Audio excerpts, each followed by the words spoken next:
Hello, Internet. Welcome back to that Silverline Show on Tuesday. I'm your host, Tim TK, joined as always by Jose Fuentes. Hi, everybody. David Rios. Hello. And Ron Fortier. Howdy, y'all. And tonight we are talking about how to find gigs as a comic artist in 2026. And speaking of gigs, and speaking of something we were talking about in the show earlier, in the pre-show, which is very weird timing, but Rob just sent me the thumbnails for issue 2 of Dracula, which has already been announced. Dracula is coming out, so. Yeehaw! Yeah.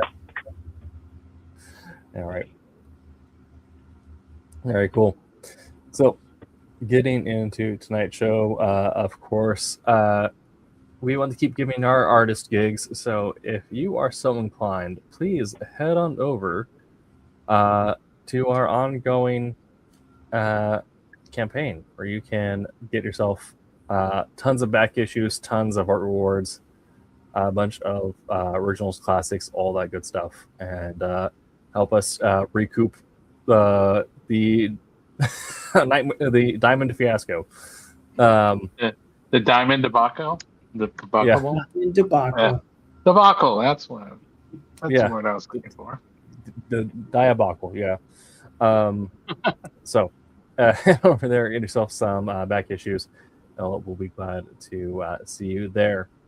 And then, of course, follow us on our website for more up-to-date news on new books coming out. Yeah.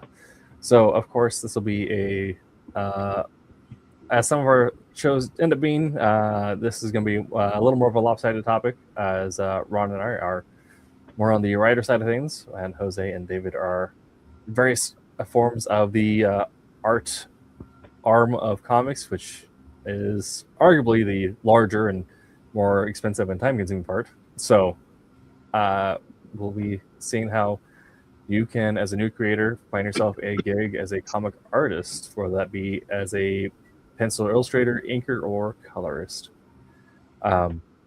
So I guess we'll just kind of open up with the first and obvious question. Jose, you are a fresh grad from the Q-Word School. You got stars in your eyes, a twinkle in your toes, and you're the ripe age of 19. Where do you find your first gig? How did you get your first gig? I don't know. Hope and a prayer. Begging. I mean, nowadays it's digital begging, isn't it? Yeah. There are different websites you can go to. I got in not directly after school, but about a year or so after school, I got in with Silverline. I've been with Silverline ever since. But I've also picked up a few gigs here and there along the way, and I don't like the phrase, the phrase that it's being in the right place at the right time, because I've never been at the right place at the right time. But I feel being nice, talking to people, be encouraging, be respectful, I think that goes a long way. And keep practicing, keep doing your art, build your portfolio for people to have things that are relevant for what people want to see. If someone's asking you to do a cover, do something that's cover-esque in regards to like the art that you do. You know what I mean? Show some big size pieces and whatnot. If you're looking to be a sequential artist, have sequential pages in your portfolio. Like, be ready. I have 2 big portfolios that I carry with me. One has sequential pages, and one just has like cover art that I've worked on, like large size pinups I've worked on. I have, I carry them with me when I go to shows. It's, it's a lot to carry sometimes, but you want to be prepared. I know we were told in school to carry like smaller ones, but smaller ones, I feel, my eyesight is reversed. I got to take my glasses off to be able to see things up close, but people have to put glasses on to see pages if they're that small. I feel, what I mean? So people. I feel like I was kind of at that point. Like, you can almost get the job done by having like a QR code on like a business card or something, just have them like pull that up on their phone and they take it home with them. Yeah. So I'm curious, Jose. So towards the end of your courses at Cooper School, was there a lot of discussion on finding work after you graduated? I don't feel that there was a lot of discussion about finding work. There was, because at the time, like even when, like I said, when I was done with school, we were doing portfolio reviews almost once a month, or my third year or so, if not more than that, depending on how many people came by. So we get a Wave Blue World came by, and I just drew a blank on some other ones. DC would come by with Andy Kubert, you know what I mean, and several people. But yeah, we had like several artists, like DMC Daryl McDonald from Run DMC. He came by and did a portfolio review with us, and you know what I mean. Just lots of different people just came by and like critiqued our portfolio. There was a lot about building the portfolio to be able to take and go. Now, my business teacher, Amy Chu, she was lovely. Like I saw her at a show in Seattle, and I had to go up to her and just let her know like how much I appreciate her class. But I learned about pitches. I learned about pitching my work to someone. Like, hey, like if you're looking for an artist, like let me show you some of my stuff. Which I'm still learning to do. You know what I mean? I'm still practicing on people and talking to people. But she really was the one that kind of, for me, pushed me forward to be able to like kind of break out of my shell a little bit to say, hey, you know what I mean? Like, I like your stuff, or even submitting, a portfolio online to someone. You know what I mean? Like I say, going up, if I find out there's a portfolio review somewhere, go and like show my stuff, and get looked at. The more eyes on my work, the more people might remember my name. So yeah. So going from that, how did you get into your actual first job working on a book? So my first job working on a book was before I went to art school, and it was actually before my son was born. I did digital inks on a small presses book, and then I did traditional inks on one of the books as well, and then I did colors for them as well. But as much as I enjoyed working on the books for colors, my skill as a colorist were nowhere near my skill now, and my skills now are nowhere near Dave's. Very cool. All right, and Dave, you obviously have a little bit of a career path than Jose did, and we talked about it a bit on previous episodes. But if you don't mind reiterating, how did you first fall into coloring, and how did you first get that first connection, the first job? For coloring, the first job was a lot of persistence, and that was at Malibu doing the Marvel books. I basically just told myself I wanted to do it, and I've been doing some ink stuff, very little, but I wanted to get into color, and I just bit the bullet and went out and bought at the time was very expensive Mac. Macs were very expensive back then. I mean, they still are. Not like this. This was some crazy amount, like $3,500, and it was. Oh yeah. I mean, we're getting there with the AI bubble. And it was like 4 gigs of RAM, or maybe even 2 gigs of RAM at the time, and external hard drive was 20 gigs. So. Oh man, that's wild. It couldn't even hold a single page now. No, not at all. So I invested that, and I just started going through and looking at stuff, and playing around with things and trying to teach myself. And I got kind of lucky because I had worked in a comic shop at the time, and it was one of the ones that Malibu visited fairly frequently. So I knew some of the people that would come in, and got got in touch with Mike Giles, who was in charge of the coloring department, and tried and went through waves of, we got the people we need.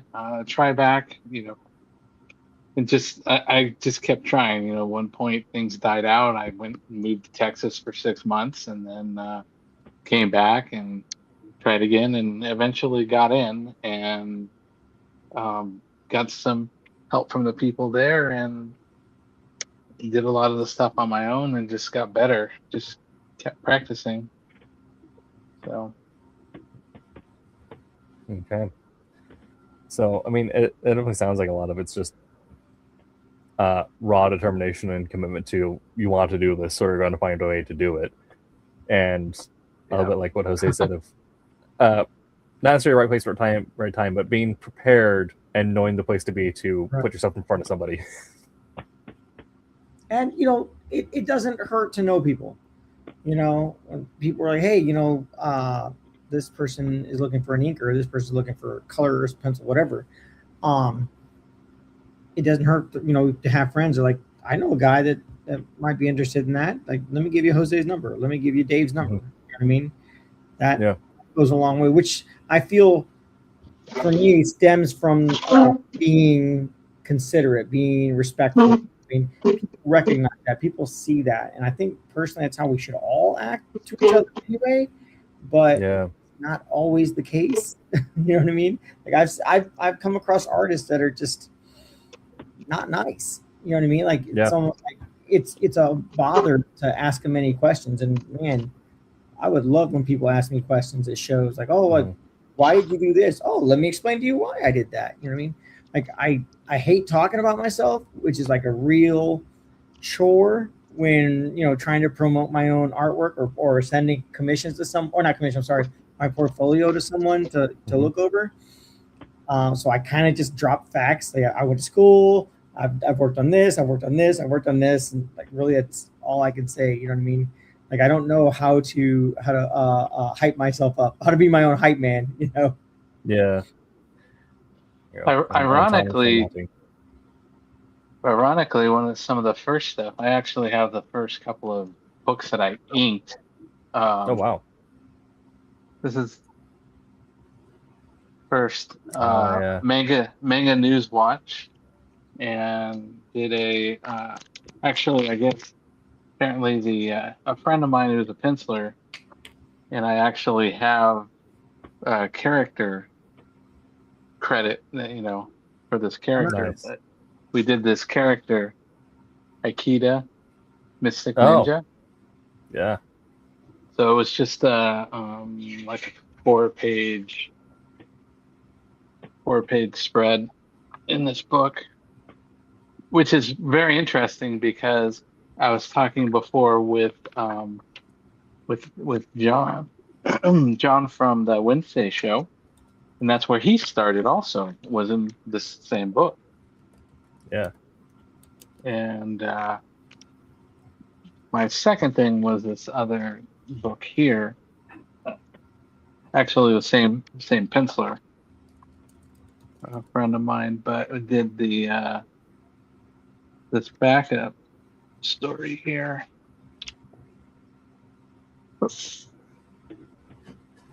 Oh yeah. Hey, cool. So we did these 4 issues. Nice. And worked with Mark Panicia, who is an editor at Marvel now. Yeah. But what was interesting was it was almost, and the reason I bring this up was it was almost like I had to break into the comics industry twice because there was no relation on my inking stuff that carried over to my coloring stuff. Right. So, but same company, but by the time I got in the coloring department, I'm not even sure that Mark was still there at the time or not. Yeah. That's fair. I mean, I think we say right place, right time. Even Tommy said that in chat there. Yeah. I think another phrase we could use for it, it would be a networking, or I know someone calls it best guess networking. We're like, I know someone who could get me in the door is going to be through here at some point, so I'm just going to make myself available and try to be on hand. Like you're saying, David, like working at a comic shop. I know for quite a few writers, that's the story is they get a job at like Big Apple Comics and wait for someone from Marvel to come down and then try to pick their ear on something. No, it was never anything like that. I just enjoyed comics. Yeah. And I knew from that prior to working in the industry or anything, just as a fellow customer, Dave Ulbrich used to go in there all the time. So, but the job was, the comic job was just something fun to do, and some of the first things I did, I have some of the old things, was just like we did a newsletter for the comic shop, and we had some ideas and stuff, but ultimately it's just it wasn't a drive to get into the industry. It was just a drive to find a job that was cool. I mean, prior to that, I worked in a toy store. I mean, that's still a win too. That's still, that's where I built up all my Transformers I used to have and my G.I. Joe. So it was just, and and also worked at Toys R Us. So it was just, you could, choose jobs that were fun, and that's what I was going for. It was fun. Yeah. It just turned out that way, but like you said, it was a lot of persistence.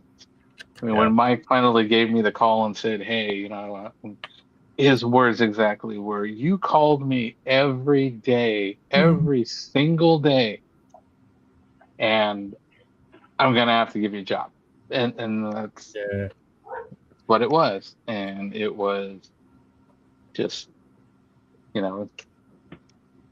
just the persistence. I mean, I did the regular thing that everybody did. I sent samples of things. I got all of these letters from Marvel, DC saying thank you, but no thank you. And, same thing everybody else did. But, and then ironically, I got into Malibu, which was bought by Marvel, and I ended up in Marvel. So who knows? Who knows how it is? Just the persistence is something, keep it up. If it's something you want and you want to do it, you have to keep pushing for it and do it. Yeah. Right. Well, I mean, I think the key word you were using, Dave, persistence. I mean, the one example of that I saw early on when I was first starting out, and tie this back into what Jose was talking about your general attitude once you get into the business, once you start meeting other people and networking and making connections. And I mean, literally, one of the first shows that I ever went to was a small one-day show back in New Hampshire. I had only one thing published, which was my little science fiction story with Gary Carter out of Charlton tryout comic book, Charlton Bullseye. And so they didn't pay us in cash, they paid us in copies. I got 50 copies. Okay. So I knew the local people, the local comic shop near where I lived, and they were well aware of this and what I was doing and trying to break into the business. And what happened was the guy who ran the comic shop decided that he was going to do a one-day con. And I go into the shop that Saturday morning, pick up my comics, and he's like, "Hey, Ron, how about being a guest at my comic, con?" Right? And I'm like, "You got to be kidding, right? Come on. I mean, I've had one comic book published, right? I mean, that's ridiculous." He says, "No. He says, we, want local people." I said, "Well, you got to have somebody else." And he goes, "Oh yeah." He says, "We have this other guy who has his own independent comic, a science fiction thing, okay?" And showed me copies of it. So this guy was going to be his big star, right? And again, you're talking New England, a really small show, nothing huge, nothing big. What the heck? Let's have some fun, right? So that Saturday morning, show up, and he puts me to the left of his big star, okay? Which is, like I said, somebody doing an independent comic, writing, drawing, coloring, doing it all by himself. And the minute, we sit down and start talking, I start getting a sense that his ego is maybe a little bit bigger than his talent is. But hey, let that go. People are coming into the show, stopping by our tables and whatever. And I'm having a ball. It's just having a good time, okay? Like I said, this is all new to me. I'm really a newbie. So it's early afternoon. I'm watching him and these two young guys come in with this huge portfolio, all right? And they ask him if he would look at it and give them some feedback. So they opened the portfolio up on his table, enough where I'm sitting, I can see the stuff, all right?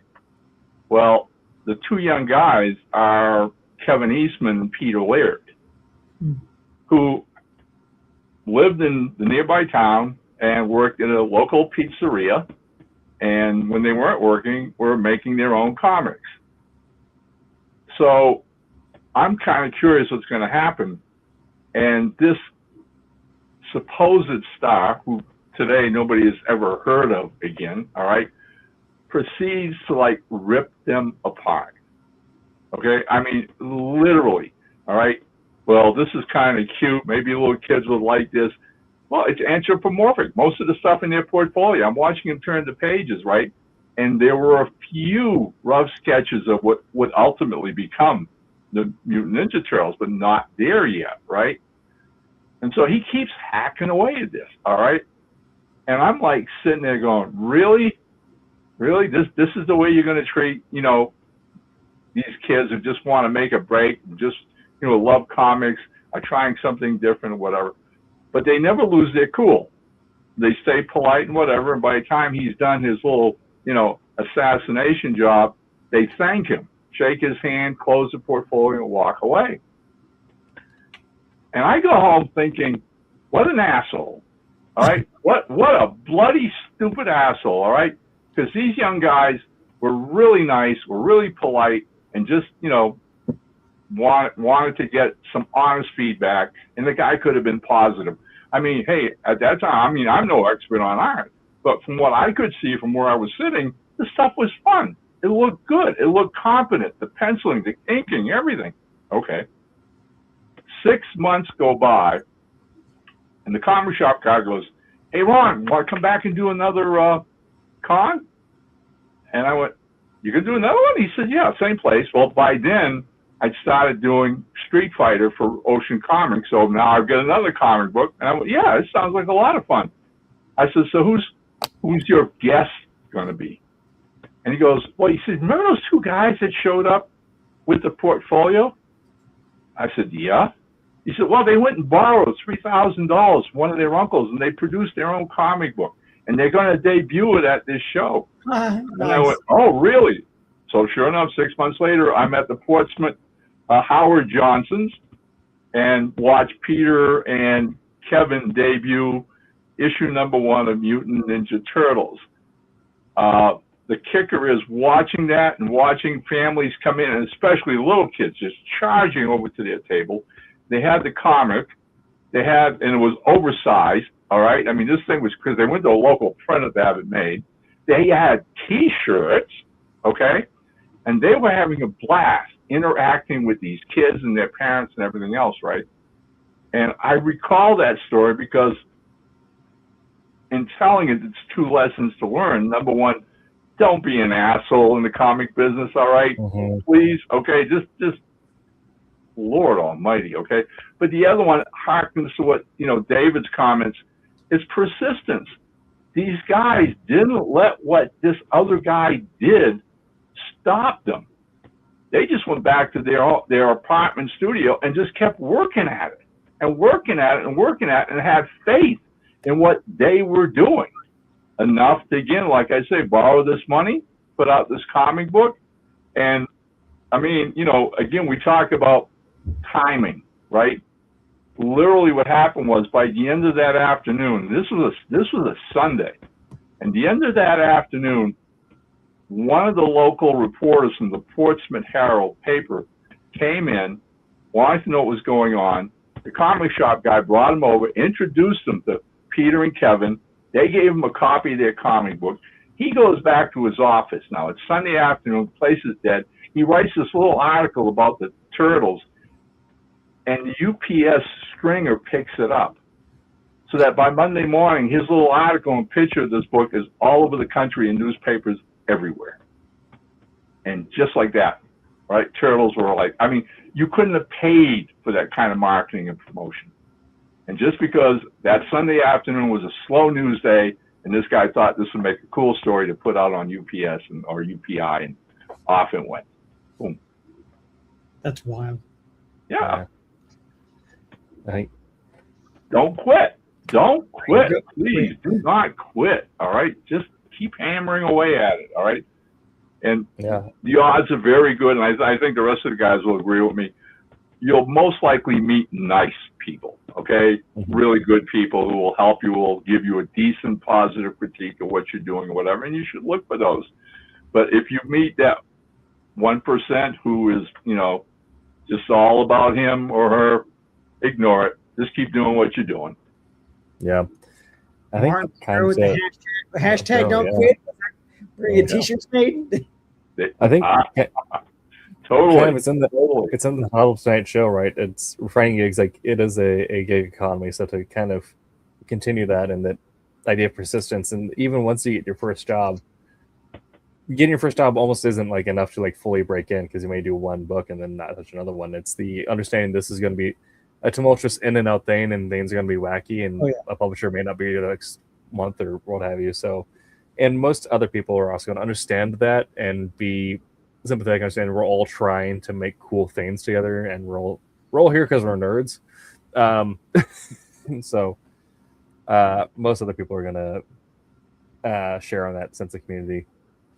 And yeah, I mean, Jose, you've been lucky enough to be a working artist for a while now. Blessed. Blessed. Yeah. Amen. Yes.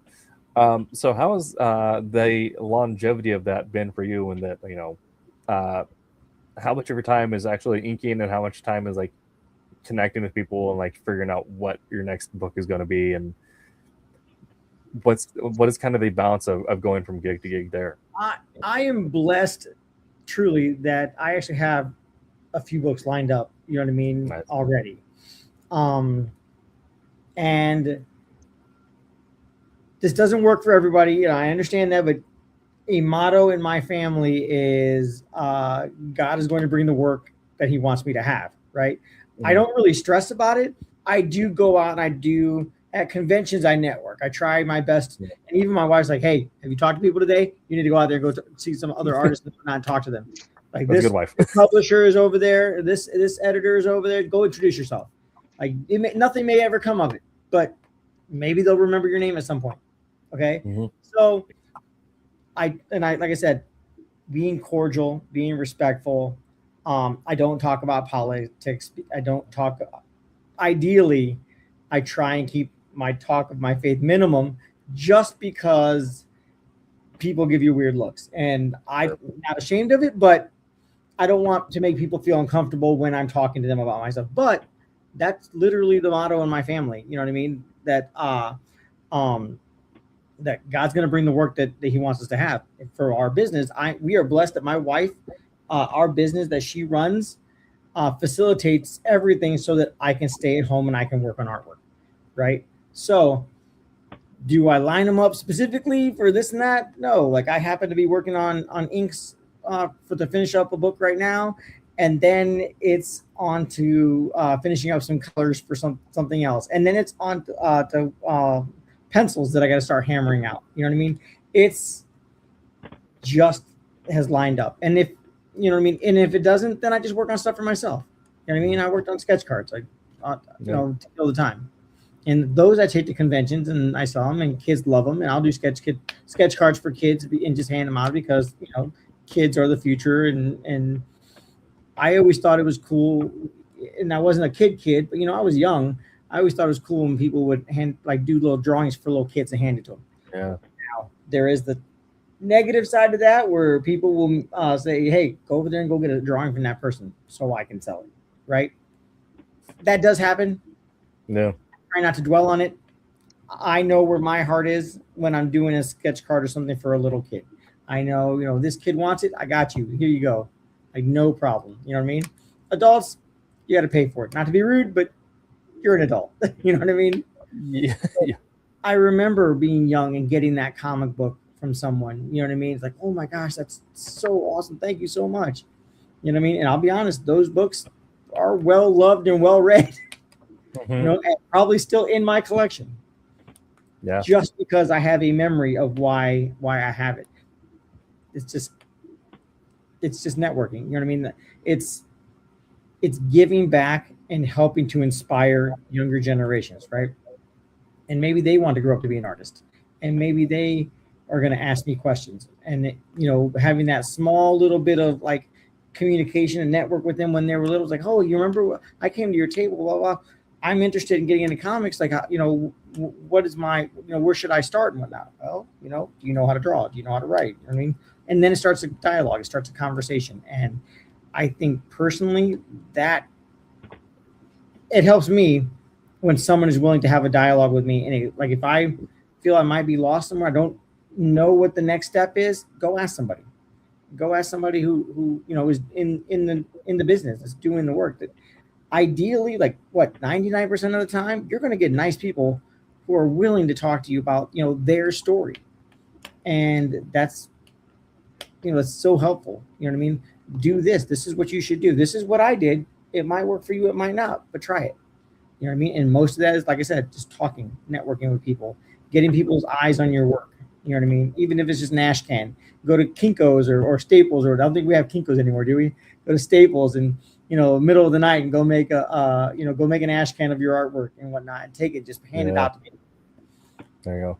I mean, you said something there that I want to pull on, where you mentioned, like, if you don't have work lined up, then you start working on stuff for yourself or stuff to sell at conventions, which I think is really helpful for a lot of younger creators to understand, is that to treat your work as a job, even if it's not necessarily like paid work in the moment. Like, obviously for a writer, like, our work is not paid unless you got it in advance, which doesn't really happen all that often anymore unless you're working for a big publisher.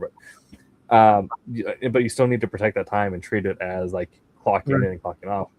And that does a couple things where, it gives you material to sell at conventions, which is honestly how a lot of artists make the majority of their bag. Like, it's something you're not sure what is promoting which. But it also helps pad your portfolio because you get to do cool studies or cool things that you may not normally do in a comic, but will like kind of stretch your skills and put something on page you could use to get that next job. Right. Yeah. That first year after art school, and when between art school and when I started working for Silverline, I had no gigs in the middle. Mm-hmm. So I did just work on portfolios, 9x12 pieces of Bristol, and I was just doing artwork, going to my local comic shop, and we got a drawing night started. Haven't been there for a while just because we got older and busy, but we would do drawing nights like every Friday or every Saturday. We'd go hang out, pick a theme, and draw from that theme. That's how, like, my smaller portfolio that I usually sell the originals for that. That's how I started that, to take it to a table. Like, I wanted to fill that up, and if I sit there and try and think of like, what should I draw? I'm gonna hem and haw until I just go to bed, right? Yeah. But if I go there and we pick a theme, then I have to draw from it. That means I have to think about what is already like being picked and decide from that. And for some reason, that just was so much easier for me when the subject matter was already basically selected. You know what I mean? Yeah. And that whole year, I filled a portfolio and then some of just pinup pieces that I did. Mike Belcher, like the legendary, amazing Mike Belcher. He did an All-Star October a couple years, like All-Star Squadron and Justice Society characters, and I just started picking characters from that during that time drawing because I love all Justice Society. So of course, I mean, Mike introduced me to that. I was like, dude, that's it. I'm drawing Justice Society characters. But yeah, filled that portfolio up. Worked on sketch cards on a whim, really. Someone said they were interested in it. I was getting sketch cards when I was at art school. The Kubert School has a Kubert store, and I would just go down to the store and just buy sketch cards to doodle on. I was also using them in school and whatnot to do my thumbnails for pages and stuff because I didn't want to use big sheets of paper or even like printer paper. I was just hurry up because I had a stack of them. I can carry them anywhere I went. So yeah, that still stems under persistence. Don't quit. So says Martin. Exactly. I mean, David, obviously coloring is a little bit different necessarily, but do you also find that you spend a lot of time working on portfolio work or other pages that you can use to pad out what you have in between jobs, or do you do you also kind of like float work job to job to job? I'm backed up with my day job and everything. I don't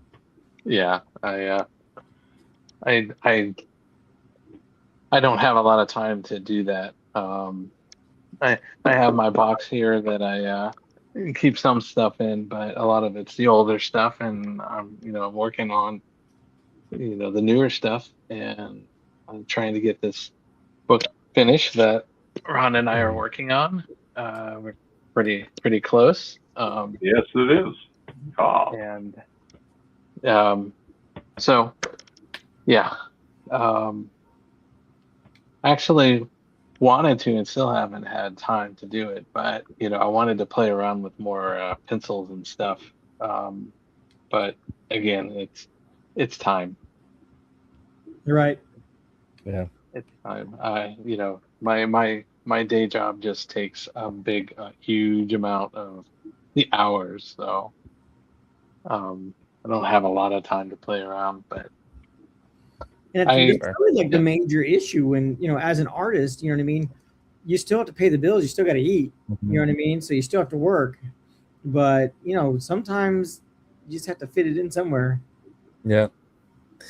It is almost easier, especially when you're a young artist, when you might not necessarily have like as many bills and as many family expenses. You can kind of lock in on getting that flow of work started, and then as your life expands and you're forced to spend more time on your job, you have the right professional credentialing to back yourself up. And if you're lucky enough, be one of the few people that can get 12 books a month, and that's your full-time job. But yeah. All I know is when I started, I was 24, and right.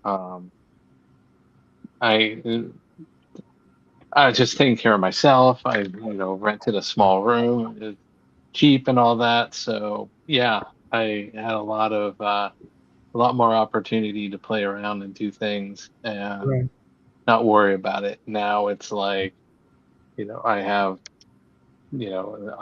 8 to 5 in a corporation, and I got to do the medical, and all that, so it's like, I would love to, win the lottery or something like that and say, hey, I can do what I want now and whatever, but right. Or your long lost Nigerian prince uncle finally sends that money. Yes. Oh, you've met him? Not yet, but I was getting the emails, him trying to connect. There you go. Yeah, so it's a matter of trying to balance what you've got, and I think if I had to start breaking in now, it would be a lot more difficult. I think so, yeah. Listen, when I first started working on artwork and like kind of edging into I might want to do this as a career. Like my wife and I had just gotten married. We had our son, and then we started every 2 years popping out kids. But I'm sitting there. I know now I still stay up to like 3 o'clock in the morning, but like I was staying at like 3, 4 o'clock. taking care of the kids, and once they went to bed, I'd go to work. But man, there are many nights I'm sitting here with my kid right here while I'm working. Like, you know what I mean? Yeah. Having to put the pencil down or put the stylus down and hit like Control Z with the same hand, and like just working with one hand, and I couldn't switch because I'm not ambidextrous. But Sure. For the style of my kid's hand, yeah. But sometimes you just like Dad, can I watch? Sure, babe, come on, like sit on my lap and like just work on like stop pushing the buttons. It's difficult to work when your kids are awake. So like that's really kind of what stemmed the necessity of staying up late. And then it just became I only really slept maybe 4 hours at the time. I was also a younger man with more black hair. And so now I probably still get like 6 hours. Now I get 6, maybe 7 hours. Yeah. You know what I mean? But my kids are older. They get up, they get themselves up, they feed themselves, and you know what I mean? Do stuff around the house, take care of the animals and whatnot, and then come lock in and get to work. You know what I mean? As best I can. So maybe some more daytime naps in there. Right. Yeah. Listen, I didn't know naps were really a thing. It's like, oh, I took a nap. What lazy? The man, I'm not gonna lie, the last month or so, with everything that was going on with our family, I definitely was like a 3 o'clock. My wife's like, I tried to call you. I was like, babe, I fell asleep. It's like, are you serious? Like, now you're not gonna get to bed till like 5. I'm like, sorry. But there were those nights too, just grinding on pages to sequential pages, inking sequential pages so that I can get fresh stuff on my portfolio, and I'd just be in just in work mode. And I'd start when I realized hearing other noises other than my music playing, it's because the birds were singing outside. I was like, oh, I'm gonna get in trouble. Thankfully, my wife was so understanding. She's like, you got in a zone, didn't you? I was like, I really did. I did not even realize I lost track of time. But when you get into a groove, and I mean, I do it with music playing. I know some people don't. But like, man, once I get into a groove, I don't want to finish until that page is done, and pay for it later. But yeah. Well, speaking of breaking in now and winning the lottery, so something that gets bandied around about with mixed opinions, but I definitely see the value in them. Is what a lot of publishers do now, since they've got rid of their general solicitation portal, is doing competitions or submission portals, and that, which for a lot of new talent, that's what's probably going to be handed to you when you're on campus or something like that, is like, hey, we're running this, please submit to our competition. Top Cow does it. 2018 does it. Matt does it. They've done it every year for like the last 3 years, I think. They've done it longer, and it's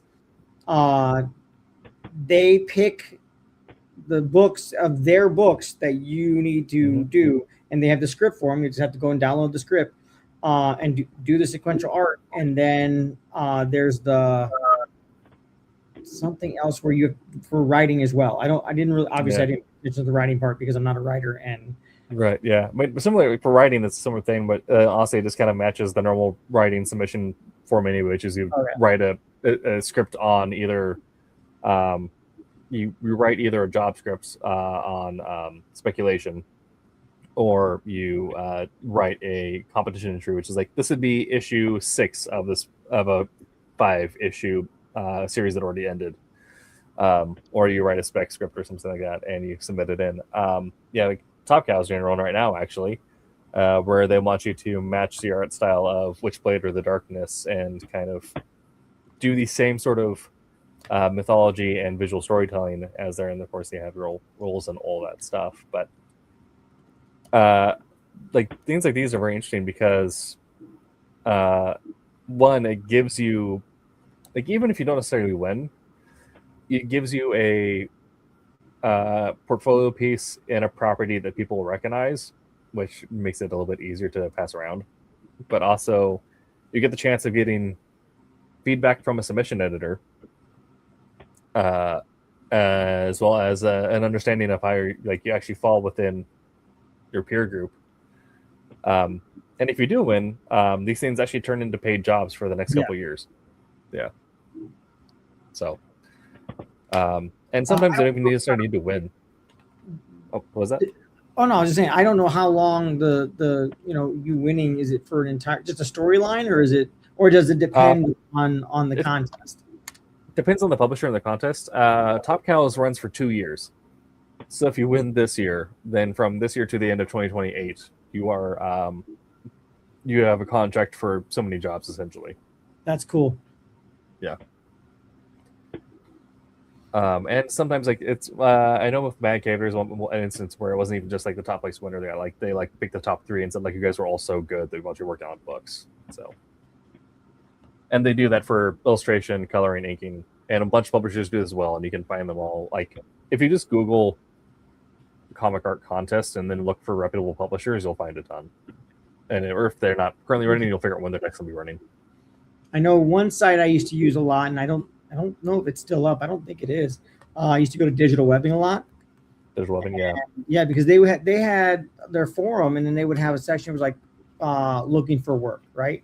Yeah. And to me, that was like the beginning of is basically like the bulletin board at like the laundromat of people looking for jobs, or people looking for a skill for a job. You know what I mean?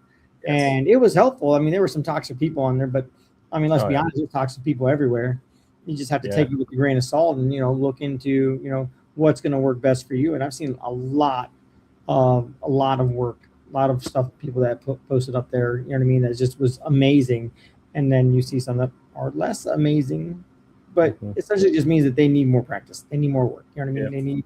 I think I ended up writing 22 short horror stories with 22 different artists that I hooked up with at Digital Webbing.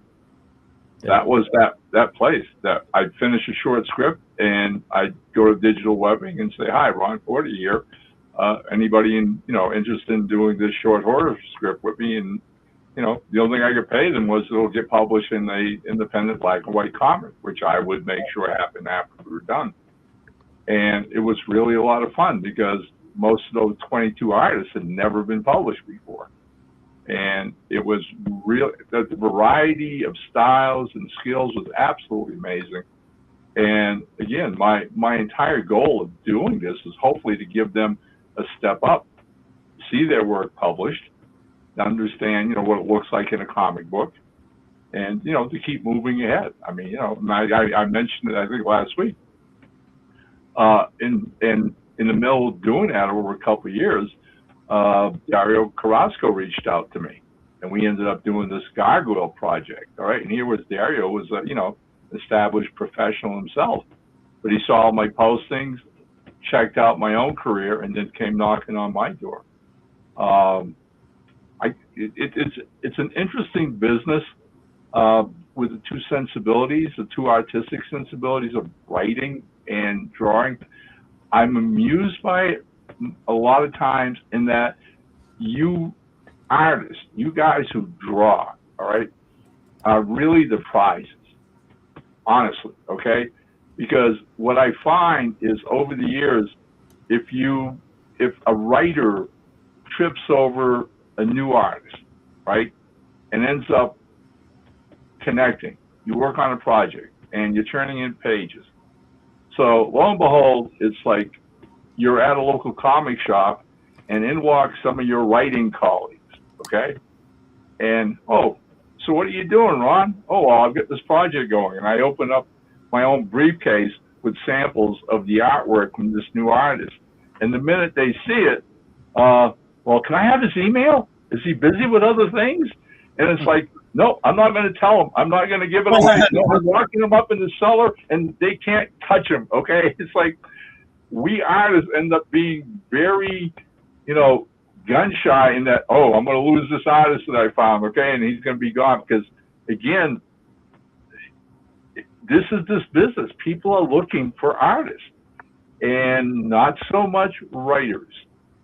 And I Tim, I don't know if you agree with that or not, but I think us writers literally have to pound those doors a heck of a lot harder. And especially in the independent field, it behooves us to find those artists and get them on board our projects, which ups it up as far as an editor or publisher is concerned. But yeah, artists are the main prize in all this. And I'm just curious if Dave or Jose, you ever think that a day will come when you're on the other side of the fence, i.e., you're thinking one day about an idea for a project that you'd like to draw that nobody else is doing? And would you consider like just flipping it around and you go look for a writer to help you with that? Is it possible? Yeah, absolutely. I think for me, I know that writing is not my strong suit. I can rough down some like synopsis or like scenes that I would want to see in my particular comic. Like, I think this scene would be cool, but you know, murder line stringing them together is not, you know what I mean, my forte. So yeah, my first comic I ever published, I created it, but I did have a writer help me with dialogue and help me with the flow of everything. You know what I mean? He refused to be acknowledged in it, and that's on him. You know what I mean? As much as I wanted to try, like, hey man, like you worked on this, I want, you know what I mean? I want us to have your name on there, and he's like, nope, I don't want my name on it. I was like, all right, for whatever his own personal reasons were, you know what I mean? And that's fine. You know what I mean? So I never tell anybody, oh, I wrote it, because I didn't. I did create it though. You know what I mean? I created that. I created the characters. I created the concept of the story. But my writer, a friend at the time, helped me to get it, like, write it all out, dialogue it out, you know, pace it. So, but yeah, like I have no problem with that. Like I have a couple ideas if I ever get caught up on everything. You know what I mean? To want to work on something for myself. Like I have a couple ideas I think would be kind of cool. So. Well, I mean that was, you know, how the project that Andrea and I are doing for Silverline, you know, actually got born. That Andrea posted all kinds of sketches of characters from the science fiction saga that he wanted to do, but really didn't have a story. He had it's a funny. It's like you know the play, right? Like, you know, two actors looking for a play, right? Whatever. Andrea had a bunch of characters with no story. Right. And when I found those characters and fell in love with them, it was a case of, okay, this is what I can do with this.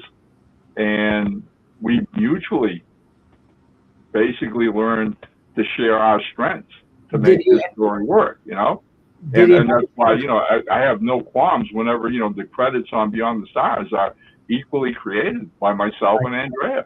Totally. 50-50 all the way across the board. And that's the fun of comics. I think so too. Like if I'm inking a book, I love inking in other people's pencils. My pencils tend to be a lot cleaner. You know what I mean? So inking them is kind of easy, I think. But not everyone's is, and it's one way or the other. It's a challenge. So if they are super clean pencils, awesome. Like Thomas Hedgeland's pencils, his pencils are super clean, like thin, super nice, super clean. Like I can rave about Thomas's pencils all day long. I can also rave about Angelo's, by the way. Happy birthday, Angelo.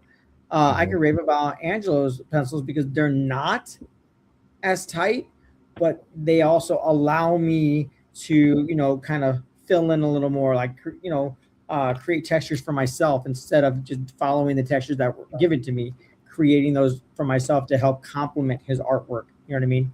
So like there's pros and cons to that, but even I forgot where I was going with that. That hasn't happened in a while. I forgot my point.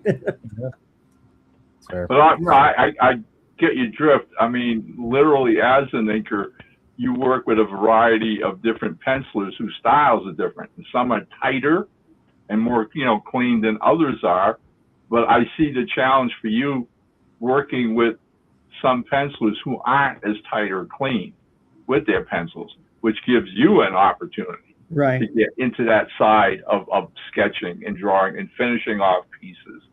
And yeah, I mean, look, hey, we've all seen it. That was one of the earliest things I think I picked up on when I became an avid comic collector in my teens, right? I used to look at artwork, and once DC and Marvel started putting the credits on their pages, I used to look at artwork and see like this one penciler on one of their titles, and then I'd see his work on another title, and it didn't look the same. And I'm like, what the heck? I mean, this, I get that it's the same artist, but then it dawned on me, it's the inkers. Yeah. The inkers are changing it, all right? Some inkers were way involved with adding their own emphasis on the pencils, all right? And I mean, one of the classic examples of that is one of the cleanest artists ever in the golden age. I mean, from the 40s, 50s, and early 60s, was Wally Wood. All right, and Wally Wood, if you look him up on Google or whatever, his art was so pristine and clean, and he did his own pencils and inks. And somewhere in the 60s, he did some projects with Jack Kirby.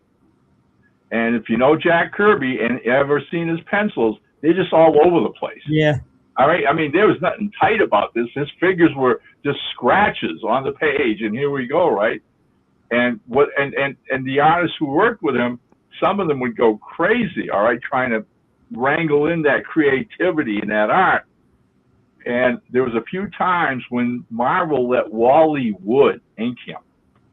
And all of a sudden, Kirby's work was so beautiful, all right, because Wally was a master of inking and pulling things tight and bringing them in.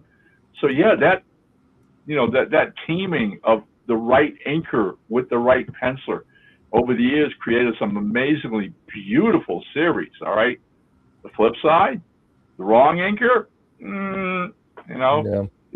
that's the editor's job. The editor better have an eye for who complements who. Right.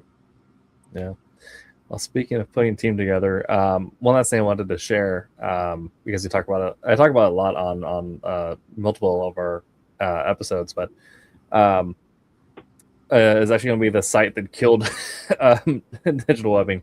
But one of the great things, we talk about this a lot, we talked about this a couple weeks ago, is that if we're wanting to get into comics now with the digital age, you don't need to live in New York or San Diego or anywhere next to a publisher. You don't even need to make the trek out. Like, you could be living in the middle of Nantucket and still be able to get work out there and collaborate. And that's done through the wonders of the web. And the thing that I always talk about is the subreddit Comic Collabs, which is, like Jose was saying, it's the digital job board. And it's just on Reddit, so it's free to access. Anyone can pop on there. About 2,000 jobs get posted a week.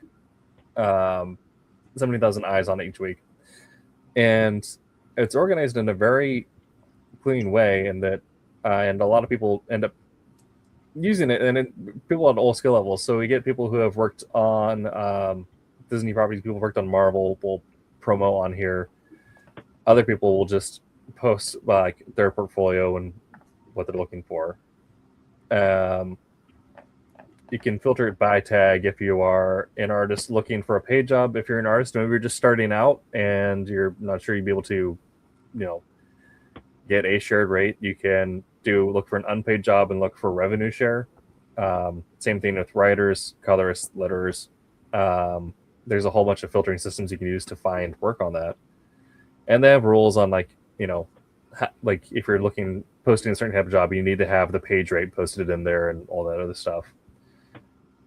And so if you are, taking your time and building out that portfolio after school, like Jose was saying he did, once you have it around there, make the most of your online resources and get on a digital job board like this and try and get some scripts on your way and some job opportunities. There's also, you can Google it and look it up online. You can look up comic book scripts, right? Free comic book scripts or something like that. And I did it because one of my teachers said that we can get scripts there. but or hit up a writer. Like truly, Ron has already mentioned before in the past that like someone said that they wanted to work on something. If I had a script to work on, and Ron, you're like, sure, here's a script.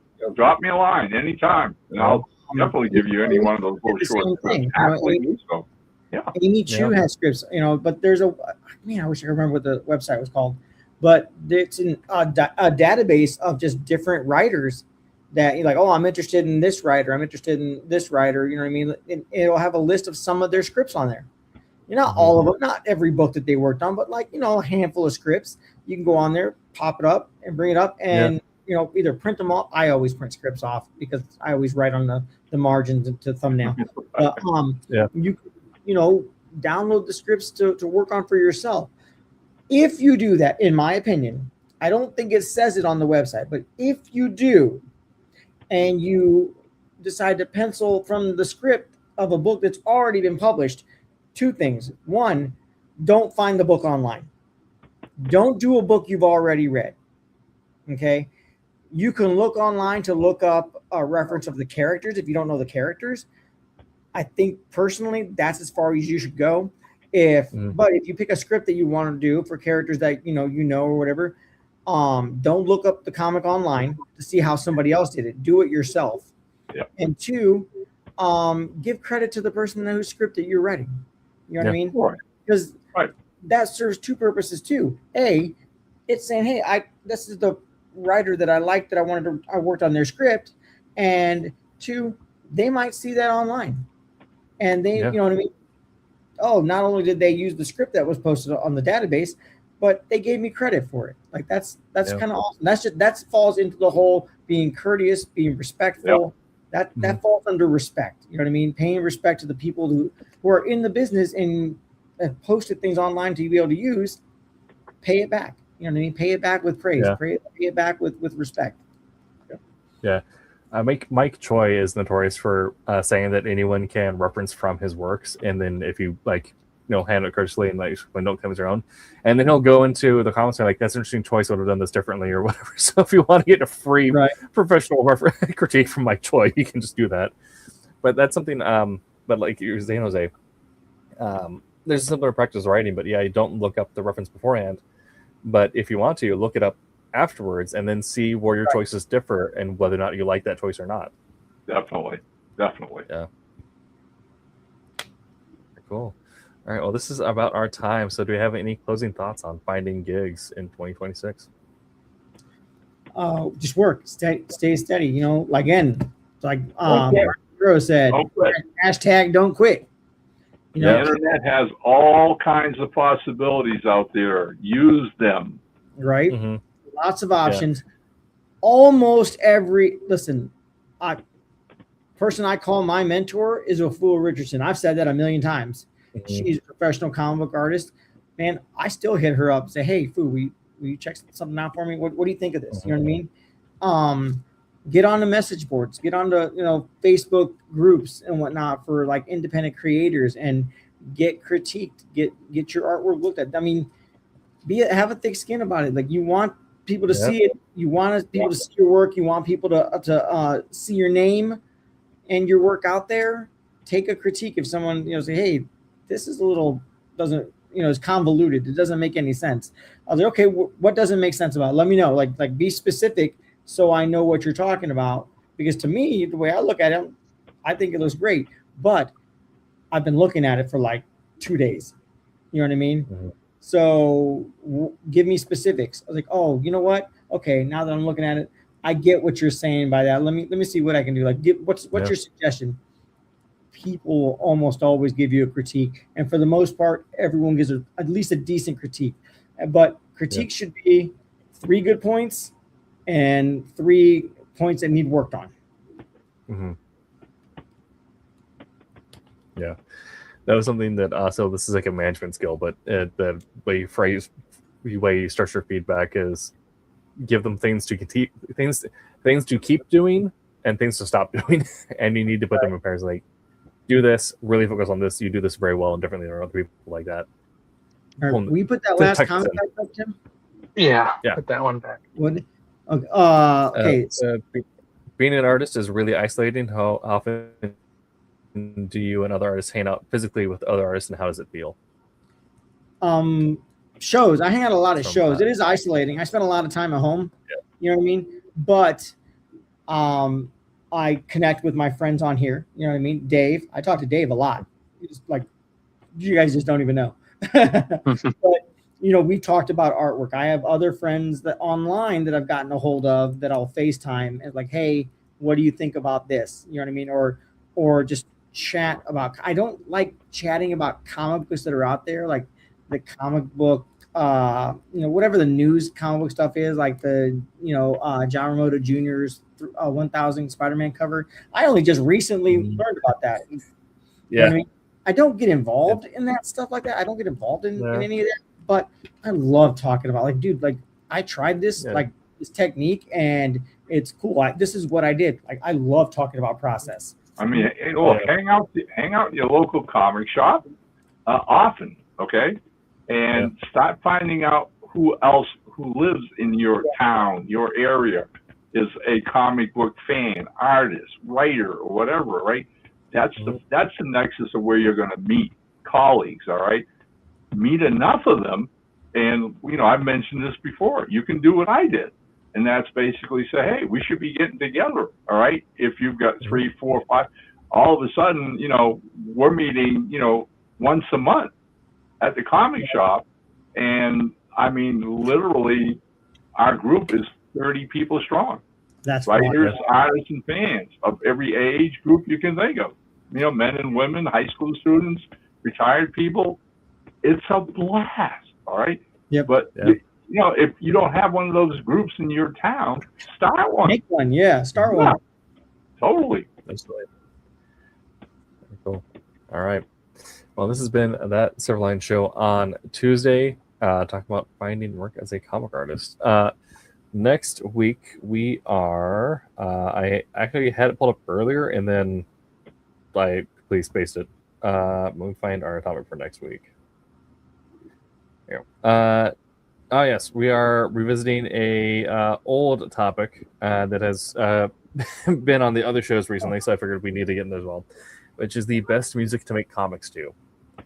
So we'll be talking about the playlists that we have on as writers and artists and what we have in our ears while we're working. So if you have any creative... 1 second. For anybody out there who I was mentioning about the website for the scripts, I just found it. Nice. So well, I just put it in the chat. Hopefully it pops up. Okay. There you are. Look at that. Yes. That's Pops. Pops, you are reading my mind. There you go. There you go. But yeah, it's a great resource to just, like I said, or if you don't want to stay anonymous finding scripts and whatnot, man, hit my man Ron up. Hit him up. Please. That way. Then, So- and of course, and it's also a good idea to get scripts from different writers because you all write in a different style because there's no like uniform format to this. And also, I believe if not on that site, there are other sites that also have. If you want to get some Alan Moore scripts, because Alan Moore has kind of forsaken all his DC stuff, so he's hands off. So all his scripts are available online somewhere. And if you ever read an Alan Moore script, it's not like reading a comic script from anyone else. It is. I think you're going insane. Oh, might be worth believe that. to see how you interpret that. Yeah. Okay. So All we'll be right. back next week. All right, buddy. Talking about our comic making playlist. Make sure to check out Wednesday Wham, Silver Sunday, their respective days. Check out the rest of the Madness Entertainment Network on the Roku channel, and we'll see you next week. But until that time, Till that time. Make mine Silverline. Hey, I'm G-Rod. Make mine Silverline. You heard it.